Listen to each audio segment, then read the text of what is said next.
Owner bonus கொடுத்துட்டான்டா, நான் ஊருக்கு கிளம்பிட்டேன்டா.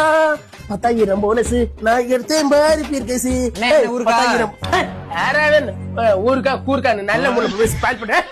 அண்ணே ஊருக்கு போறேன்னு கேட்டானே. பொண்ணு பிறவை கோவிட்ல படுக்க சொல்றியா? கையில நல்லா சம்பளத்தையும் கொடுத்து போனஸையும் கொடுத்து என் ஓனர் தூக்கி விட்டால. நீ பாரு என் கையில கல்ல விழுந்து கெஞ்சினான்னு இந்த போட்டு வருவானா? நீ 1.5 மாதம் என் கம்பெனி லீவ் தான்டே. அதுவே எங்கனே படுப்ப? 5 ஸ்டார் ஹோட்டல்ல படுப்பேன், செவச்சோர் ஹோட்டல்ல எந்திரிப்பேன். என்னப்பா வேலை முடிஞ்சா? முடியல. நீங்களும் அப்படிதான் நினைச்சு, நானும் அப்படித்தான் நினைச்சேன். என்ன பண்றது? லீவும் கொடுக்க மாட்டேங்கிறாங்க, போனஸும் கொடுக்க மாட்டேங்கிறாங்க. இந்தாங்கப்பா போன சொல்ல சேர்த்து புது ட்ரெஸ்ஸும். ரொம்ப நாளா தவம் எடுத்துட்டு இருந்தோம். அப்படி உனக்கு ஓகே. நாளைக்காவது தலைக்கு என்ன வச்சு குளிச்சுட்டு சரிங்க முதலாளி, புது ட்ரெஸ் போட்டுக்கிட்டு சரிங்க முதலாளி, சந்தோஷமா வேலைக்கு வாங்க. ஆசை வந்து என்னை ஆட்சி வைத்த பாவம்